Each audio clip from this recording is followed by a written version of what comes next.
प्रिय छात्रों, नमः संस्कृताय। आज हम कक्षा 9 विषय संस्कृत शारदा संस्कृत पुस्तक के चतुर्थ पाठ अर्थात चौथे पाठ को लेकर आए हैं और चौथे पाठ का नाम है न खलु वयस तेजसो हेतु। ठीक है, आज हम इस चौथे पाठ के प्रश्नोत्तरों पर चर्चा करेंगे। इससे पिछली वीडियो में मैंने आपको इस पाठ को हिंदी में समझाया था। तो चलिए इस पाठ के प्रश्नोत्तरों को करते हैं। आपके सामने सबसे पहले है अभ्यासात जायते सिद्धि। अब हम अभ्यास को करते हैं, जिसमें प्रश्न नंबर 1 है अधः प्रदत्तानां प्रश्नानां पूर्ण वाक्येन उत्तराणि लिखत। ठीक है, नीचे दिए गए प्रश्नों के उत्तर आपको पूर्ण वाक्य में लिखने हैं, जिसमें पहला है का है खुदीरामस्य जन्म कुत्र अभवत। खुदीराम का जन्म कहाँ हुआ था? कुत्र मीन्स कहाँ। ठीक है, तो इसका आंसर आपको लिखना है खुदीरामस्य जन्म वंग प्रांते मेदिनीपुर नाम के जनपदे मोहोबनी ग्रामे नवाशीत्यधिक अष्टादशशततमे वर्षे दिसंबर मासस्य तृतीय दिनांके अभवत। ठीक है, अर्थात खुदीराम का जन्म बंगाल प्रांत के मेदिनीपुर जिले के मोहोबनी गांव में सन 1889 की 3 दिसंबर को हुआ था। यानी कि 3 दिसंबर 1889 को खुदीराम का जन्म हुआ था।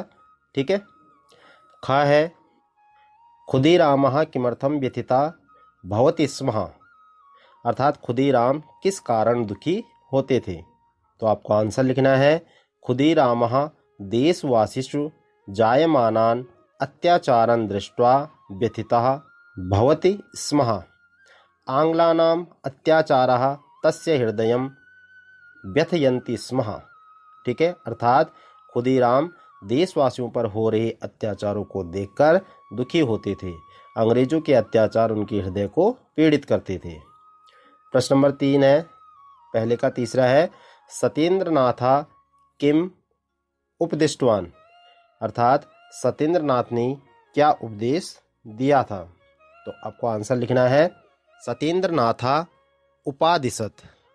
ठीक है, क्रांतिकार्यम कर्तुम शरीरम वज्र सदृशम दृढ़म बुद्धि असिधारा इव तीक्ष्णाः मनः गंगाजल मिव। अर्थात गंगाजलम इव निर्मलम च भवेत इति। अर्थात सत्येंद्रनाथ ने उपदेश दिया कि क्रांति का काम करने के लिए शरीर जो है वज्र की तरह मजबूत, बुद्धि तलवार की धार की तरह तीखी और मन गंगाजल की तरह निर्मल होना चाहिए। ठीक है, घा है खुदीरामः कदा पर्यन्तं पादत्राणं न धरिष्यामि इति प्रतिज्ञातवान। ठीक है, अर्थात खुदीराम ने कब तक जूते न पहनने की प्रतिज्ञा की थी? तो इसका आंसर आपको लिखना है खुदीरामः प्रतिज्ञातवान यत् यावत् भारतम आंग्ल शासनात् मुक्तम न भविष्यति तावत् पादत्राणं न धरिष्यामि इति। राणा प्रतापस्य चरित्रेण प्रेरितः स एतां प्रतिज्ञां कृतवान। अर्थात खुदीराम ने प्रतिज्ञा की कि जब तक भारत अंग्रेजों के शासन से मुक्त नहीं हो जाता तब तक मैं जूते नहीं पहनूंगा। महाराणा प्रताप के चरित्र से प्रेरित होकर उन्होंने यह प्रतिज्ञा ली थी। पहले का लास्ट है किमर्थम न्यायाधीशः आंग्लाः अधिकारिणः च चकिताः। ठीक है, इसका मतलब है न्यायाधीश और अंग्रेज अधिकारी क्यों चौंक गए? तो आपको उत्तर लिखना है राष्ट्रभक्तस्य खुदीरामस्य मुखे भयं दुःखं वा नासीत् प्रत्युत प्रसन्नता शान्तिः तृप्तिः तेजः च आसीत्। मृत्युदण्डः श्रुत्वा अपि तस्य मुखे प्रसन्नता दृष्ट्वा न्यायाधीशः आंग्लाः अधिकारिणः च चकिताः जाताः। अर्थात देशभक्त खुदीराम के चेहरे पर न तो भय था और न दुख, बल्कि प्रसन्नता, शांति, तृप्ति और तेज था। मृत्युदंड सुनने के बाद भी उनके चेहरे पर प्रसन्नता देखकर न्यायाधीश और अंग्रेज अधिकारी चकित हो गए। स्क्रीन पर भी आपके आंसर है, आप आराम से देख सकते हैं। बढ़ते हैं प्रश्न नंबर 2 की तरफ। और प्रश्न नंबर 2 आपके सामने है। इसमें दिया हुआ है अधः प्रदत्तेषु वाक्येषु किम वाक्यम सत्यम किम च असत्यम इति सूचयत। अर्थात नीचे दिए गए वाक्यों में कौन सा सत्य है और कौन सा असत्य है, यह आपको बताना है। अर्थात कौन सा सच है और कौन सा झूठ है। ठीक है, तो इसमें सबसे पहला हमारे पास देशभक्तानां जीवनम राष्ट्राय समर्पितम भवति। अर्थात देशभक्तों का जीवन जो है राष्ट्र के लिए समर्पित होता है। अब यह सत्य है या असत्य है, तो यह वाक्य जो है सत्य है। ठीक है, इसी प्रकार दूसरा है निर्दयः किंग्सफोर्ड बालान अपि दंडयति स्म। अर्थात निर्दयी किंग्सफोर्ड बच्चों को भी दंड देता था। यह सत्य है या असत्य है, तो यह बात भी सत्य है, ये कहानी में भी लिखा हुआ है। ठीक है, तीसरा है हमारे पास खुदीरामस्य आक्रमणेन किंग्सफोर्ड मृतः। तो ये कह रहा है खुदीराम के आक्रमण से किंग्सफोर्ड मारा गया।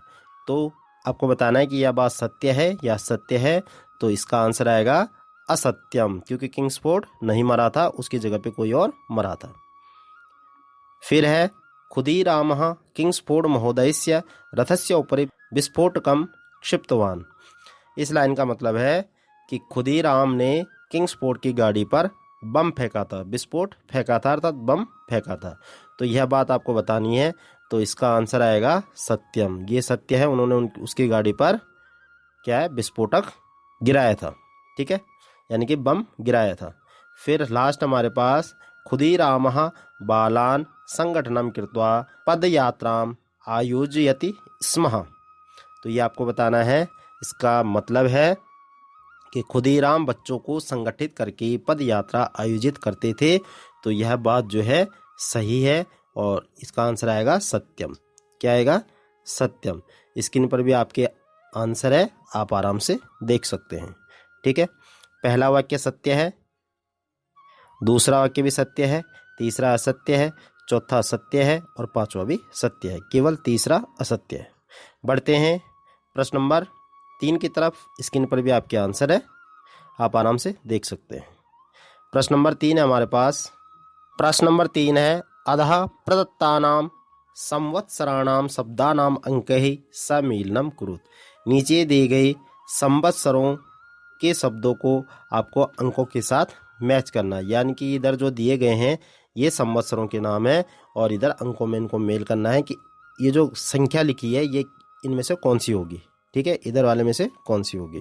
तो पहला देखो का है सप्तचत्वारिंशद अधिक नवदशशततमं वर्षम। तो सप्तचत्वारिंशद मतलब 47 और उससे अधिक। ठीक है, तो ये आएगा 1947। तो पहले का जो मैच होगा वो आएगा 1947। क्या आएगा, 1947। ठीक है, दूसरा है अष्टाधिक नवदशशततमं वर्षम। अष्टाधिक अर्थात 8 अधिक। ठीक है, नवदशशततम अर्थात 19। ठीक है, वर्षम, तो इसका आंसर आएगा 1908। 1908 इसका आएगा 1908, चौथे नंबर वाला। ठीक है, अर्थात 1908 में खुदीराम ने बलिदान दिया था। और पहला वाला जो था 1947 में भारत ने स्वतंत्रता प्राप्त की थी, यानी कि भारत को आज़ादी मिली थी। फिर है 50 उत्तर नवदशशततमं वर्षम। इसका मतलब है 1950। और इस दिन क्या हुआ था, भारतीय संविधान बनकर तैयार हुआ था। ठीक है, यानी कि लागू हुआ था 1950 में। घा है पंचाधिक नवदशशततमं मतलब 1905 ईस्वी।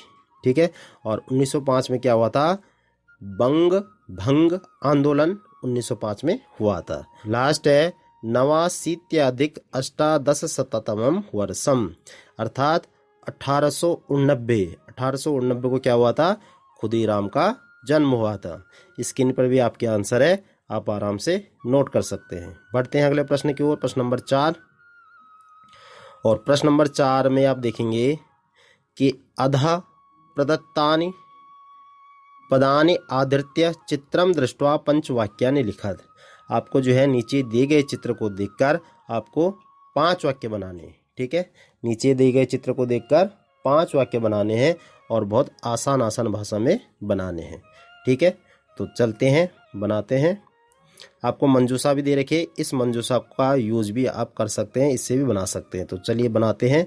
इसमें पहला का है, द्विचक्रिका से बना सकते हैं। ठीक है, पहला हम बनाएंगे चित्र के अकॉर्डिंग, हम बनाएंगे द्विचक्रिका से। ठीक है, द्विचक्रिका से अर्थात ये साइकिल चला रहा बच्चा, इससे बनाएंगे एकः बालकः द्विचक्रिका चालयति, अर्थात एक बालक साइकिल चला रहा है। ठीक है, चित्र में भी आपने देख लिया। दूसरा वाक्य बनाएंगे तो आपको इसमें दिखेगा दूसरा वाक्य उद्यान। ठीक है, दूसरा वाक्य आपको दिख रहा है उद्यान, उद्यान से बनाएंगे। पहला हमने इससे बनाया, दूसरा हम उद्यान से बनाएंगे।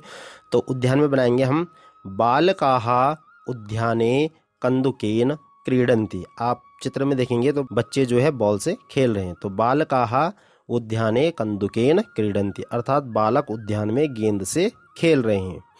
तीसरा वाक्य हम बनाएंगे पर्वत से। ठीक है, पर्वत से बनाएंगे तो हम बनाएंगे पर्वत से कि दूरे पर्वताः सन्ति, यानी कि इस चित्र में दूर हमें नजर पर्वत भी आ रहे हैं, अर्थात दूर हमें पर्वत भी नजर आ रहे हैं। और उसमें भी लिख सकते हैं तेभ्यः निर्झरः प्रवहति, अर्थात उनमें झरने भी बह रहे हैं। ठीक है, चौथा वाक्य बनाएंगे हम सूर्य से और पक्षियों से। ठीक है, तो हम बनाएंगे आकाशे सूर्यः प्रकाशते, अर्थात आकाश में सूर्य प्रकाश दे रहा है, और खगाः च उड्डीयन्ते, और पक्षी उड़ रहे हैं। ठीक है, फिर हम बनाएंगे पुष्प से भी बना सकते हैं। ठीक है, तो हम बनाएंगे इसमें, क्योंकि फूल दे रखा है हमारे पास, तो हम बनाएंगे क्षेत्रे पुष्पाणि विकसन्ति या उद्याने पुष्पाणि विकसन्ति। ठीक है, यानी कि मैदान में फूल खिल रहे हैं। फिर हम एक और बनाएंगे इसमें एका बालिका धावती, एक बालिका दौड़ रही है। इस तरीके से हम इसको पूरा करेंगे। ठीक है, आप इसमें कई सेंटेंस बना सकते हैं, जो मैंने बताया आप इनको नोट कर सकते हैं। बढ़ते हैं अगले प्रश्न की ओर। स्क्रीन पर भी आपके आंसर आप आराम से देख सकते हैं। अगला क्वेश्चन है प्रश्न नंबर 5। प्रश्न नंबर 5 है संधि छेदम कुरुत। तो जैसे हमारे पास है इत्यादयः। ठीक है, अब ये आपको कैसे करना है, तो यहाँ पे आप जब देखेंगे ये यण संधि का उदाहरण है पहला। यण संधि में, ठीक है, यण संधि का उदाहरण है। यण संधि में या, वा, रा, ला, ये आपको कहीं भी लाइन में दिख जाए बीच में। ठीक है, और इनसे पहले एक आधा शब्द लगा है तो निश्चित ही यण संधि होगी। अब हमें इसको करना कैसे, देखो या है, या में किसकी मात्रा है, बढ़िया की मात्रा है, तो बढ़िया की मात्रा इधर आ जाएगी। ठीक है, इधर आ गई, और पीछे क्या है, दया। ठीक है, और अब हमारे पास ई और ता बचा, यहाँ लिखा। ठीक है, अब या देखना है किससे बना है, तो या बना है छोटी ई से।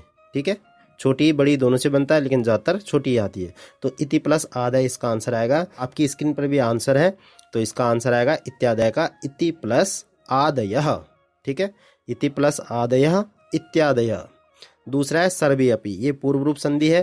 ठीक है, यानी कि सर्वे के ए और उधर का जो आ है, आ जो है ए में मिल जाएगा, तो सर्वे प्लस अपि इसका आंसर होगा। ठीक है, ये जो एस बना है इसको अवग्रह कहते हैं, तो ये हो जाएगा सर्वे प्लस अपि। ठीक है, और इस एस को आ लिखा जाता है। ठीक है, अगला है कश्चित। क्या है, कश्चित, तो ये आएगा आपका कह प्लस चित।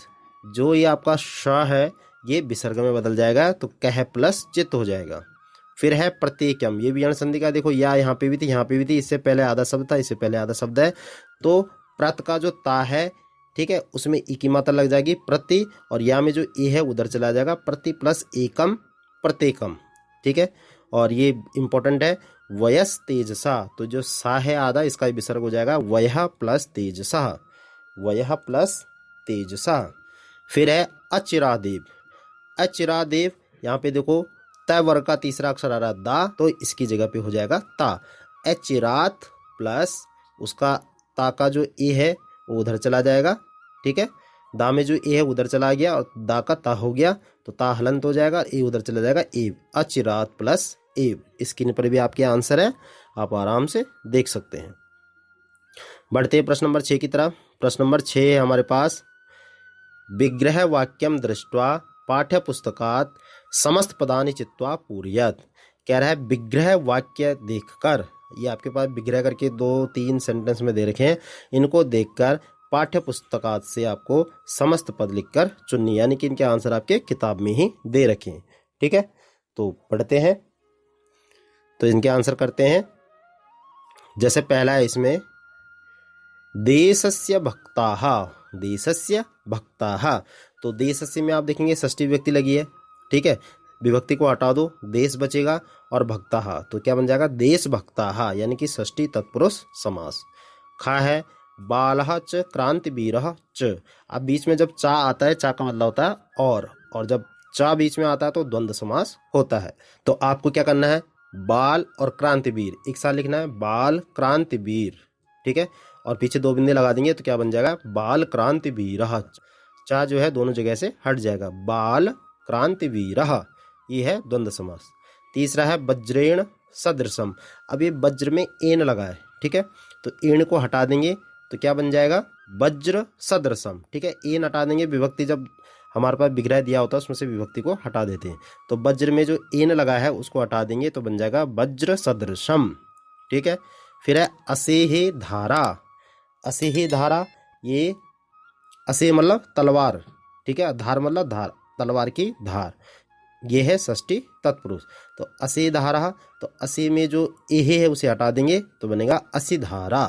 ठीक है, फिर है मृत्यु एव दंडः, मृत्यु एव दंडः अर्थात मृत्यु ही दंड, इसका मतलब है मृत्यु ही दंड, ये है कर्मधारय समास। ठीक है, तो मृत्यु एव दंडः, अब इसमें से एव हटा देंगे। ठीक है, तो मृत्यु दंडः बन जाएगा, क्या बनेगा मृत्यु दंडः। न साधारणः, न साधारण नन तत्पुरुष समास है और ना की जगह पे आ हो जाएगा असाधारणः, न साधारण असाधारणः। ठीक है, फिर है निर्गताः दयाः यस्मात् सह, बहुब्री समास है क्योंकि इसमें सह आ रहा है पीछे, यस्मात् सह आ रहा है तो बहुब्री होगा।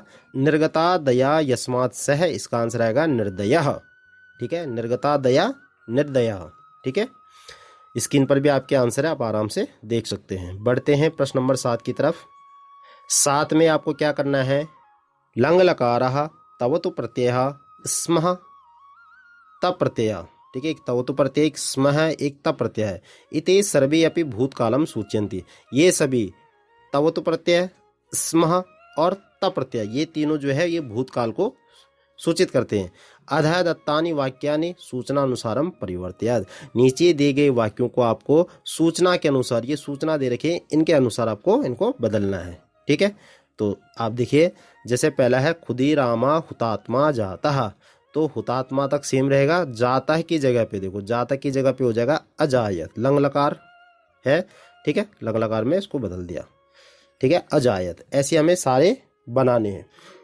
जैसे हमारे पास का है वंदे भारतम इत्यादयः घोषणाः भवन्ति स्म, वंदे मातरम इत्यादयः घोषणाः भवन्ति स्म। ठीक है, तो इसको हम लंग लकार में बदलेंगे क्योंकि ब्रैकेट में हमें लंग लकार दिया है, तो हम बदलेंगे वंदे मातरम इत्यादयः घोषणा और भवन्ति स्म का आएगा अभवन।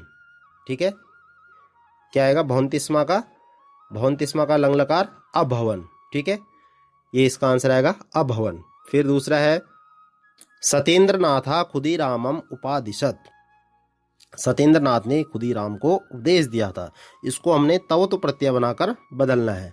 ठीक है, तो इसको बनाएंगे सत्येंद्रनाथ खुदीरामम और उपादिशत की जगह जाएगा उपदिष्टवान, क्या हो जाएगा उपदिष्टवान, यानी कि उपदेश दिया।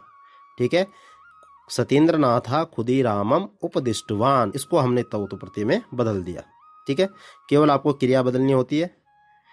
आगे चलते हैं, इसी में स्क्रीन पर भी आपके आंसर है।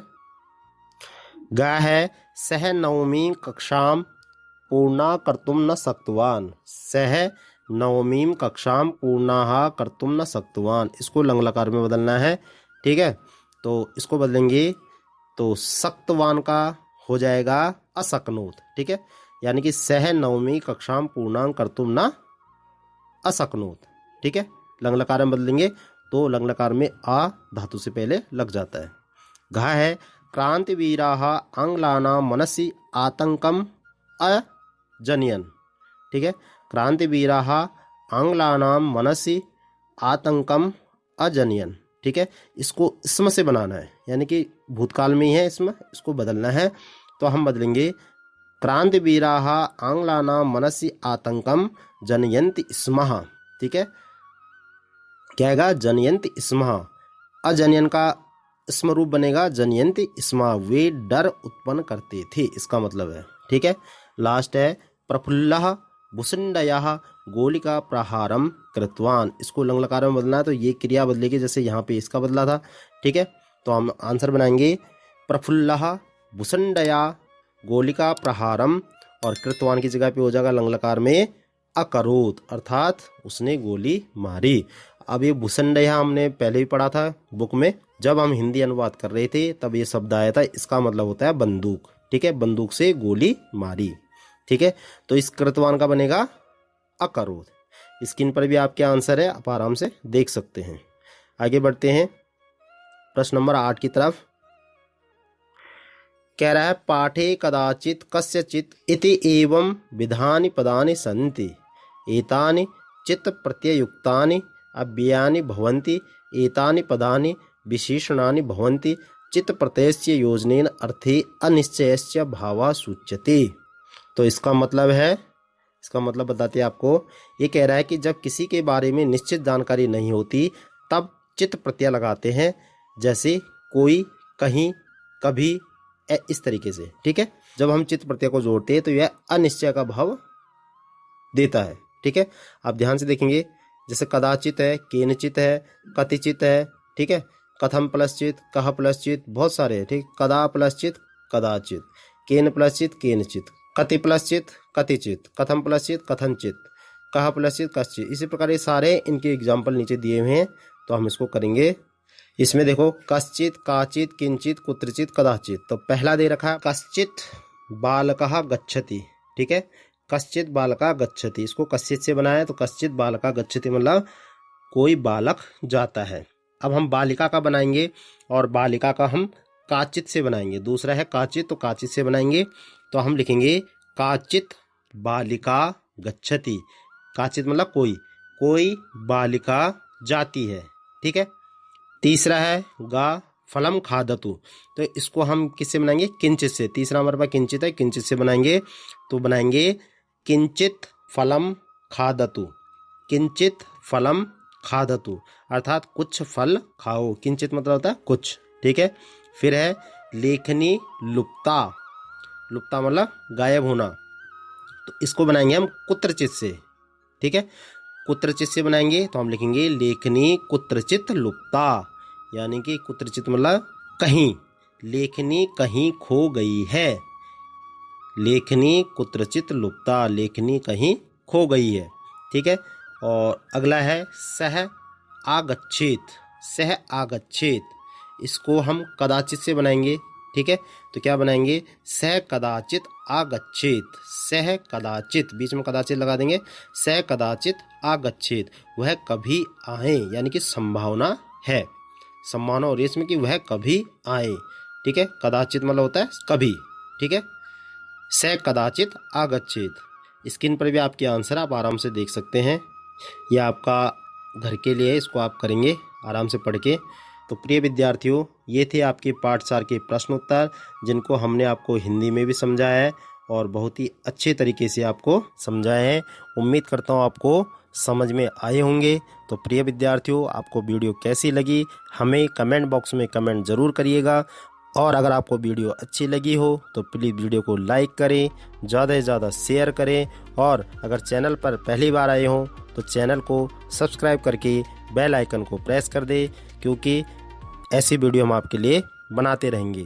तो मिलते हैं फिर नेक्स्ट वीडियो में नेक्स्ट चैप्टर के साथ, अगले पार्ट अर्थात पार्ट 5 के साथ। तब तक के लिए नमः संस्कृताय।